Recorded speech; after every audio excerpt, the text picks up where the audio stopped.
Hello, welcome back to Grumpa's workshop. I've had a bit of a hiatus in posting the YouTube, and one or two of you have rattled my cage asking me if I'm alright and how am I doing. Well, I'm doing okay. There have been reasons, and for once I'll break my royal family rule of never explaining and never apologising. I broke a camera lens. When I started, I was reusing my old Fuji camera gear, and when I dragged everything out of storage, I had 3 tripods, 2 of which I couldn't find the quick release heads on. So I've been filming with my old Fuji X-T1, the entry-level zoom lens and a microphone and a very lightweight tripod, which just recently I managed to kick over moving stuff around in the workshop. So camera went toss over it and broke the plastic bayonet fitting and smashed the microphone up. So that set me back a bit. Also, I've been burying myself under projects half done, so there's a pile of stuff behind which I will talk you through as part of my September update and show you where I'm up to.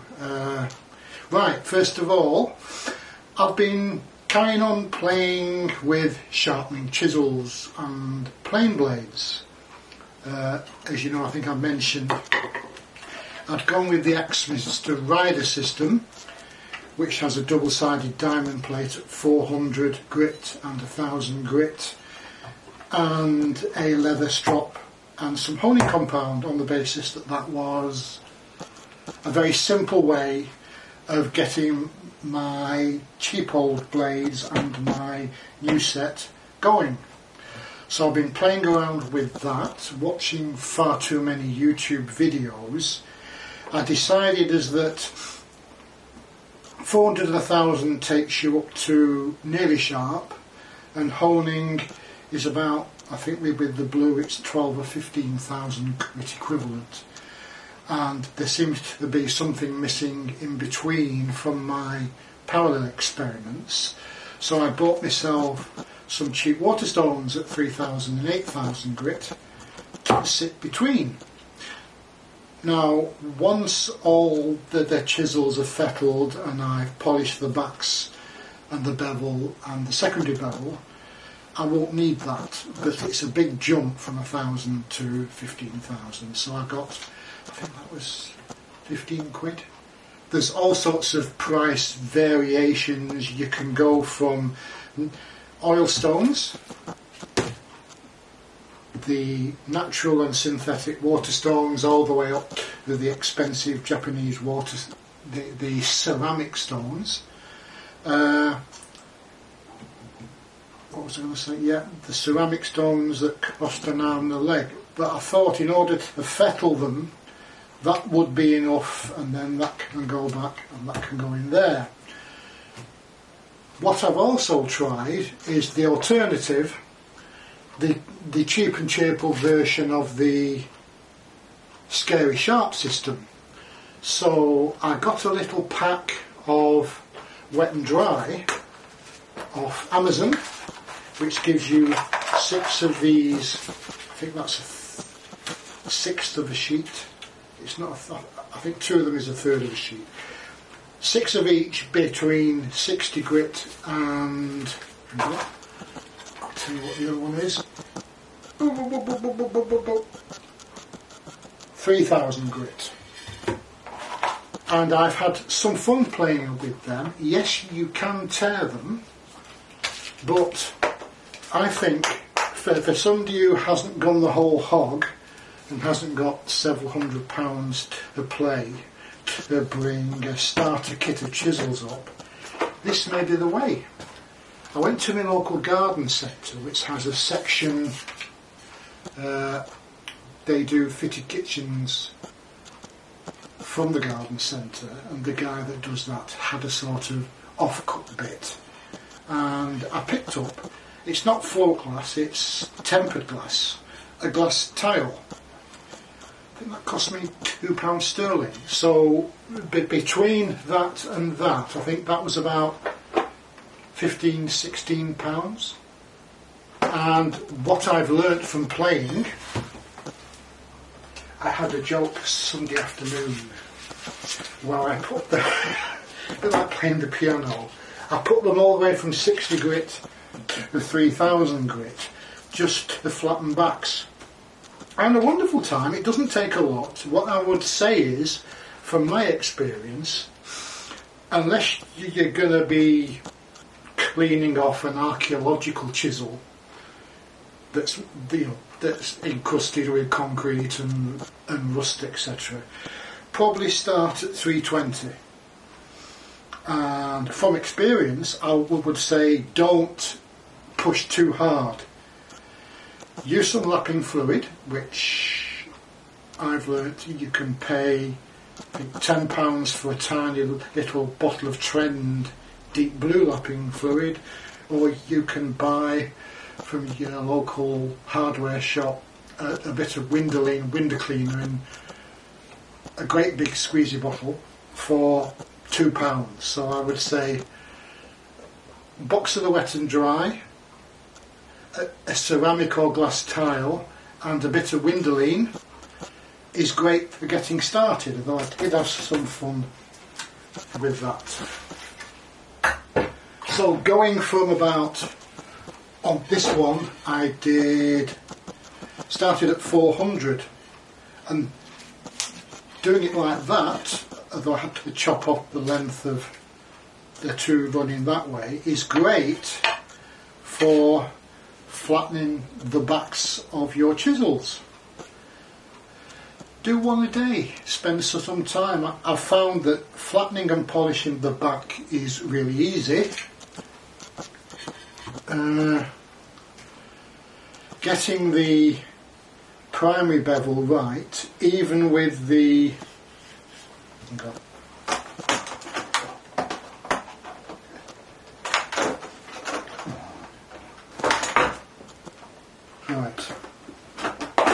even with the Eclipse style honing guide. Here's something I found on the web. According to Alexa, stop. Women, they always want to butt in, don't they? Anyway, as I was saying before, I was so rudely interrupted. Yeah, using the Eclipse style guide has been a bit of my bête noire. Getting that primary bevel matched in the settings. I'm slowly getting there. I'm getting better at it in doing it like that. My initial attempts, even though they were on the wider chisel, I don't know if you can see, initially I was using too coarse a grit, pressing too hard on the 400 on a set of chisels that were already pretty flat and in the most part concave on the back. I think I mentioned that. That went well, so I spent a lot more time than I would otherwise have done grinding out really deep gouges because I was pushing too hard. You just take your time, use lots of fluid and put some music on, and you can get one done in an hour listening to the music. The problem I've had is getting the primary bevel to match using the Eclipse guide and stopping it slipping and stopping it being on the skew. I think my first attempts I ended up with about 3 different bevels on initially, but eventually I've got there. So I would suggest something like a double-sided diamond plate and a honing strop once everything's set up. If you want an easy way of flattening backs, I would use this.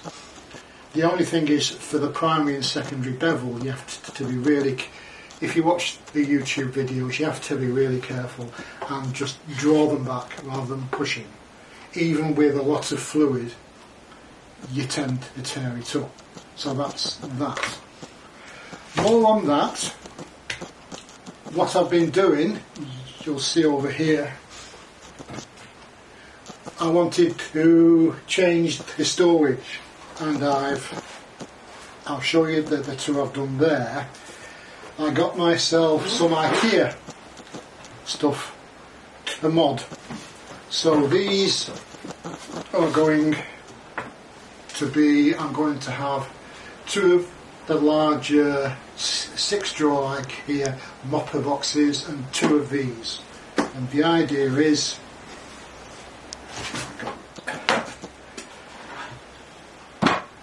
basically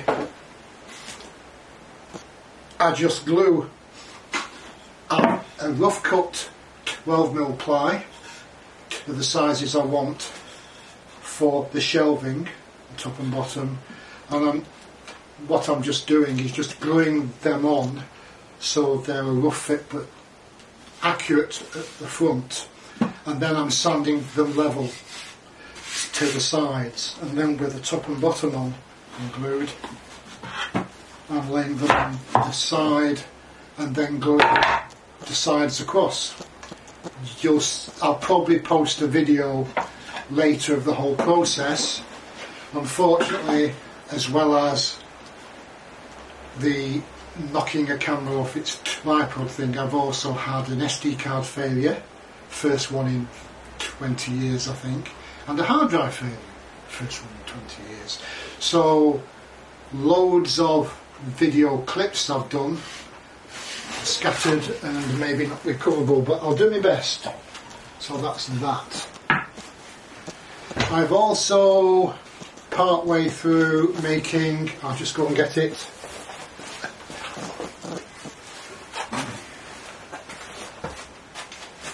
I think I've mentioned this before as well. This is a hand tool till to go on the back of my little Schulberg workbench. It's basically two pieces of planed all round. I won't get a tape measure because I can't find one. Anyway, two pieces of planed all round stock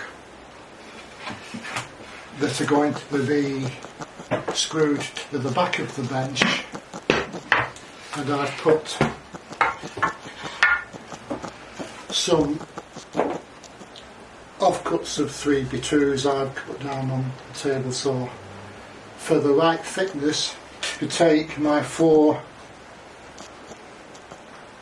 hand saws, carcass saws and dovetail saws there, and marked out here for my chisel set, and then I've got the space in the middle maybe for the screwdrivers, and they will just sit poking up at their back. So that's that. More to come.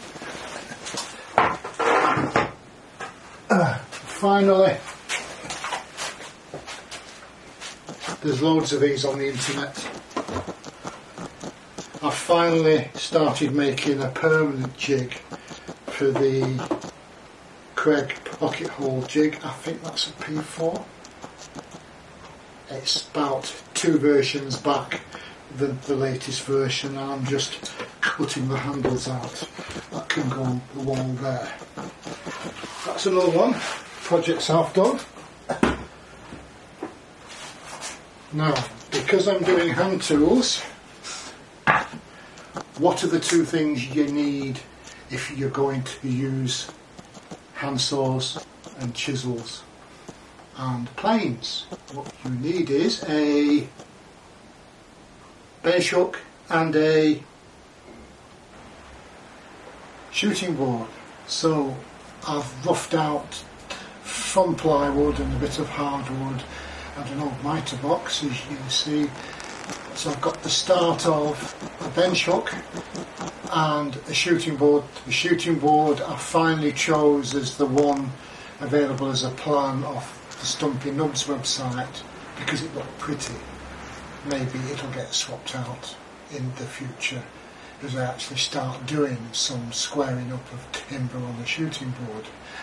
I've also started looking into making the garage dust free, which probably will entail both an air filter for the ceiling void, and after having looked at the record power air filter, the Axminster air filter and the fan in a can, looking at the reviews by my favourite YouTubers, I plumped for the green, not blue, record power air filter, and I'll be looking up to replace the vacuum for my hand power tools and a big can for chip collecting for the jointer planer, the circular saw, and maybe a new bandsaw.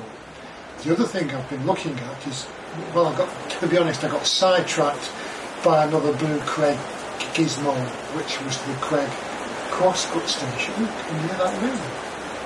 Anyway, the Craig crosscut station, which caught my eye on YouTube, as I thought it would be something that falls within a table saw small parts thread and my small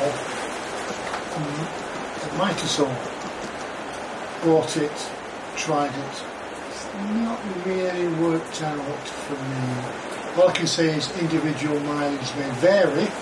I was looking for something like this for years because I've seen people's DIY versions in making a circular saw more effective and more accurate, a bit like cutting to the kerf on a table saw sled. But working this one out, it's not worked for me, maybe because I'm clumsy. I did do a video for it, but I'm not keen on finishing it off because I didn't enjoy the process. Right, now, before I go, I've got to do another shout out. I got in trouble last time for only shouting out the granddaughter Holly. Hi Holly, you're still great, but the little one's great too. So, Esme, 7-year-old, you're wonderful. How's Beavers going? She just moved up from Rainbow to Beavers last week, I think. So I've still got to check in on how she's doing. She's a star. That's the shout out. So I think that's it. I'll catch you soon. I'll try and do something new for once. And stay safe. Keep working in your workshops. Catch you soon.